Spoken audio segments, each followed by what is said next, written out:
भारतीय संविधान पार्ट 2। तो अपन पढ़ रहे हैं भारतीय संविधान पार्ट 2, जिसमें से अपन ने क्या है पहले एक्ट पढ़ लिए हैं। तो पहले थोड़े से अपन 2 मिनट की रिपीट कर लेते हैं। जैसे पहला एक्ट आया था 1773 में, रेगुलेटर एक्ट के नाम से। दूसरा आपका एक्ट था सेटलमेंट एक्ट, जो 1781 में आया। तीसरा था आपका 1784 का ब्रिटिश इंडिया एक्ट, ठीक है। फिर इसके बाद है 1793 का चार्टर अधिनियम, और उसके बाद था 1813 का आपका चार्टर अधिनियम, ठीक है। फिर इसमें एक था आपका अंग्लास 1833 वाला जो चार्टर अधिनियम था। फिर 1853 चार्टर अधिनियम। फिर 1858 वाला भारत शासन अधिनियम। और इसके बाद आपका आया था 1861 में भारत परिषद अधिनियम। फिर इसके बाद 1873 का आया था अधिनियम, जिसमें महारानी विक्टोरिया को ईस्ट इंडिया कंपनी की साम्राज्ञी घोषित कर दिया गया था, या वो औपचारिक रूप से भंग घोषित कर दिया। फिर आई थी आपकी शाही उपाधि। अब शाही उपाधि के बाद जो था अपन ने एक्ट किया था, अगला है आपका 1892 ईस्वी का भारत परिषद अधिनियम, ठीक है। तो उसके बारे में अपन पढ़ रहे हैं। तो इसकी मुख्य विशेषता क्या थी? तो इसकी मुख्य विशेषता ये थी कि पहली अप्रत्यक्ष चुनाव प्रणाली की शुरुआत। तो पहले नंबर पर अप्रत्यक्ष प्रणाली की शुरुआत की गई। दूसरा था इसके द्वारा राजस्व एवं व्यय अथवा बजट, राजस्व में व्यय, बजट एवं पेश करने का कार्यकारिणी से प्रश्न पूछने की शक्ति। तो कार्यकारिणी थी, उससे प्रश्न पूछने की शक्ति का प्रावधान कर दिया गया, ठीक है। तो इस एक्ट में ये था 1892 का। अब इसके बाद 1892 की बात आता है 1909 का। ये आपका कहलाता बहुत इंपॉर्टेंट एक्ट है, और इसको अपन क्या करते हैं, इस एक्ट को मार्ले मिंटो सुधार, तो मार्ले मिंटो सुधार के नाम से भी जाना जाता है। भारत शासन अधिनियम है, 1909 ईस्वी में आया था। पहली बार मुस्लिम समुदाय के लिए पृथक प्रतिनिधित्व का उपबंध किया गया, और इसके अंतर्गत मुस्लिम समुदाय का चुनाव में मतदान कर सकते थे। इसमें क्या था कि मुस्लिम समुदाय पहली बार में भी चुनाव में मतदान कर सकते थे।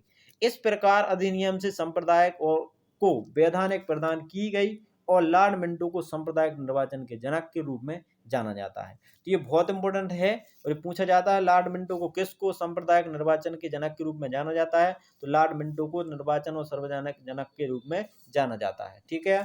दूसरी बात अगर बात करें तो भारतीयों को भारत सचिव एवं गवर्नर जनरल की कार्यकारिणी परिषद में नियुक्ति की गई, और प्रांतीय विधान परिषदों की संख्या में वृद्धि की गई। तो प्रांतीय विधान परिषदों की संख्या में वृद्धि की गई, और भारत में सचिव एवं गवर्नर जनरल की कार्यकारिणी परिषद में नियुक्ति की प्रांतीय विधान परिषद की संख्या में वृद्धि कर दी गई। मतलब अब भारत के लोग भी उसमें क्या कर सकते हैं, भाग ले सकते हैं। अगला है 1919 ईस्वी का भारत शासन अधिनियम, या इसे बोलते हैं माउंट टेंगू चेम्सफोर्ड सुधार। इसको क्या बोला जाता है? माउंट टेंगू चेम्सफोर्ड सुधार। ये थोड़ा सा इसमें गलत हो जाएगा बीच में, तो माउंट टेंगू चेम्सफोर्ड सुधार के नाम से इसको क्या हो जाना जाता है। इसकी मुख्य विशेषता ये है कि पहली केंद्र में द्विशासनात्मक विधायिका की स्थापना की गई। अब केंद्र में द्विशासनात्मक विधानसभा की जो है विधायिका की स्थापना की गई, जिसमें प्रथम राज्य परिषद, दूसरे में केंद्रीय परिषद। तो प्रथम में क्या था कि प्रथम में राज्य परिषद होगा, द्वितीय में केंद्र परिषद होगा, और सदस्यों की संख्या 60 थी। कितनी थी सदस्यों की संख्या? 60 थी, जिसमें 34 निर्वाचित क्षेत्र होते थे, और उनका कार्यकाल 5 वर्षों का होता था। उनका कार्यकाल कितने वर्षों का?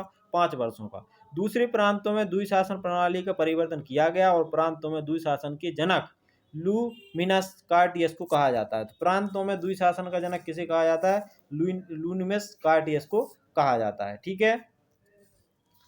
अगला है इस अधिनियम ने भारत में एक लोक सेवा आयोग का गठन का प्रावधान किया। तो इसी अधिनियम में एक अधिनियम के अंतर्गत भारत में लोक सेवा आयोग के गठन का प्रावधान कर लिया। तीसरी बात क्या थी कि 1926 ईस्वी में ली आयोग की सिफारिश पर सिविल सेवकों की भर्ती के लिए केंद्रीय लोक सेवा आयोग का गठन किया। मतलब केंद्रीय लोक सेवा आयोग का गठन करने में कौन सा अधिनियम था? तो 1919 का अधिनियम है, और सेवा आयोग का गठन कर दिया लोक सेवा आयोग का, ठीक है।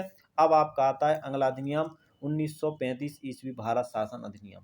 1935 ईस्वी भारत शासन अधिनियम 1935 में आया था। इस अधिनियम में अनुच्छेद 321 और 10 अनुसूचियां थीं। इसमें अनुच्छेद 321 थे, और अनुसूचियां कितनी थी? 10 थीं। पहली अखिल भारतीय संघ एवं संघ 11 ब्रिटिश, मतलब संघ के 11 ब्रिटिश प्रांतों को 6 चीफ कमिश्नरों के क्षेत्रों और उनकी देशी रियासतों को मिलाकर बना हुआ था, ठीक है।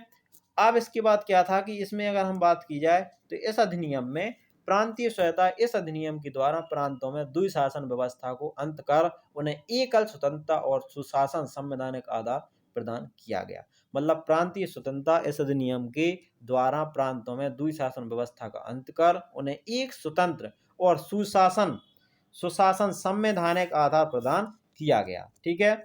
इसके बाद है केंद्र में द्विशासन की स्थापना। इस अधिनियम में विधायी शक्तियों को केंद्र और प्रांतीय विधानमंडलों के बीच विभाजित किया गया। इसके तहत परिसंघ सूची, प्रांतीय सूची और संबंधित सूची का निर्माण किया गया। तो 1900 भारत शासन अधिनियम के तहत 1935 में ये प्रावधान किया गया कि परिसंघ सूची, प्रांतीय सूची और संवर्धित सूची, मतलब केंद्र का काम और राज्य का काम और दोनों का जो है दोनों मिलकर काम करेंगे तो उनका काम, तो ये सूची कहलाती है, जो बाद में अपने भारतीय संविधान में भी लागू हुई।